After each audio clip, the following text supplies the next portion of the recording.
మళ్లీ జన్మంటే ఉంటే కుప్పంలోనే పుడతానని AP CM Chandrababu అన్నారు. అహంకారంతో విర్రవీగితే ప్రజాస్వామ్యంలో వైసీపీకి పట్టిన గతే పడుతుందని ప్రజలు నిరూపించారని అన్నారు. రాష్ట్ర ఖజానా ఖాళీ అయిందని, ఎలా పాలన చేస్తారని కొందరు తనను అడిగారని అన్నారు. అయితే తనకు మనోధైర్యం ఉందని, ఎన్ని కష్టాలనైనా పడతానని చంద్రబాబు స్పష్టం చేశారు. ఈ రాష్ట్రాన్ని గాడిలో పెట్టే బాధ్యత తనదని భరోసా ఇచ్చారు. మీద ఒక విశ్వాసం పెట్టుకున్నారు. నేను వచ్చినా రాకపోయినా ఎన్నికల్లో మేము అండగా ఉంటామని మీ నిజాయితీ నిరూపించారు. నాకు మళ్ళీ జన్మ అనేది ఉంటే కుప్పం ముద్దు బిడ్డగానే పుడతాను, మీ సేవ కోసమే ఉంటాను. వైఎస్ఆర్ కాంగ్రెస్ పార్టీని చిత్తుగా ఓడించారు. 11 సీట్లే గెలిచారు. అంటే ప్రజాస్వామ్యంలో ఎవరైనా సరే విర్రవీగితే ఇదే గతి పడుతుందని ప్రజలు నిరూపించారని చెప్పి నేను మీ అందరికీ తెలియజేస్తున్నా.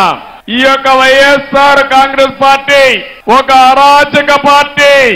అలాంటి పార్టీని ఇంటికి పంపించడానికి తెలుగుదేశం, జనసేన, బీజేపీ జట్టు కట్టాం. ఎప్పుడు కూడా నా రాజకీయానికి కుప్పం నియోజకవర్గం ఒక ప్రయోగశాల.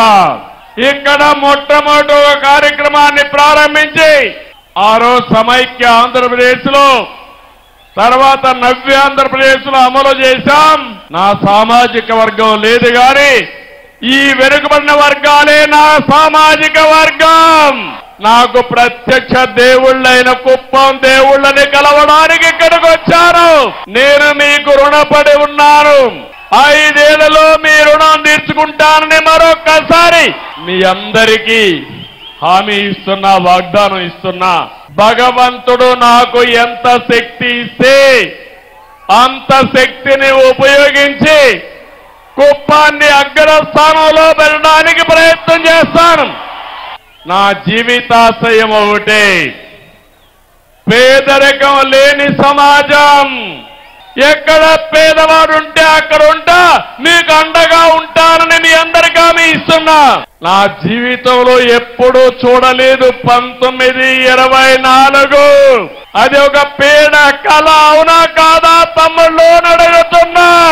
అరాచకం, అప్రజాస్వామ్యం, దౌర్జన్యాలు, రౌడీయిజం నా జోలికే వచ్చారంటే ఇక్కడ అన్నా క్యాంటీన్ పెట్టాం. ఇక్కడే అన్నా క్యాంటీన్ పెట్టి భోజనం పెట్టాలంటే ఫ్రీగా వైఎస్ఆర్ కాంగ్రెస్ నాయకులు చేసిన దౌర్జన్యాలు ఎన్నో ఒక్కసారి గుర్తుపెట్టుకోవాలి.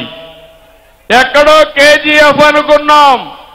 కేజీఎఫ్ లో బంగారం కోసం గనులు వచ్చాయి. కుప్పంలో గ్రనైట్ మొత్తం దేసేసి మళ్ళా కేజీఎఫ్ ను మరిపించే విధంగా దోపిడీ జరిగింది, అవునా కాదా అని మిమ్మల్ని అడుగుతున్నా.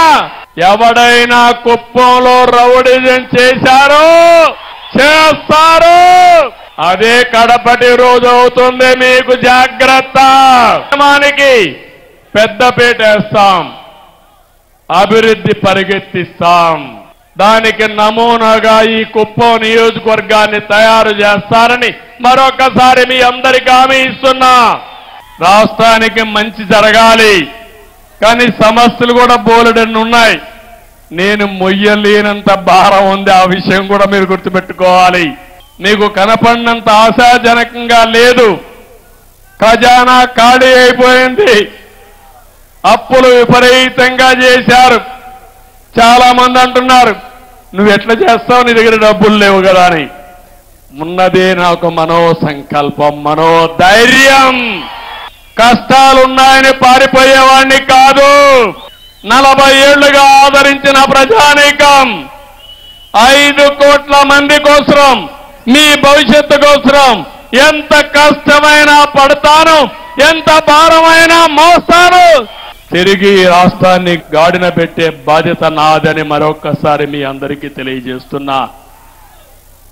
ఒక పక్కన నిన్న మొన్న నేను గాని మిత్రుడు పవన్ కళ్యాణ్ గారు గాని మొత్తం ఒకసారి చూసావు లెక్కలన్నీ. ఇంకా లెక్కేస్తున్నాం. అంతుబట్టడం లేదు మాకు.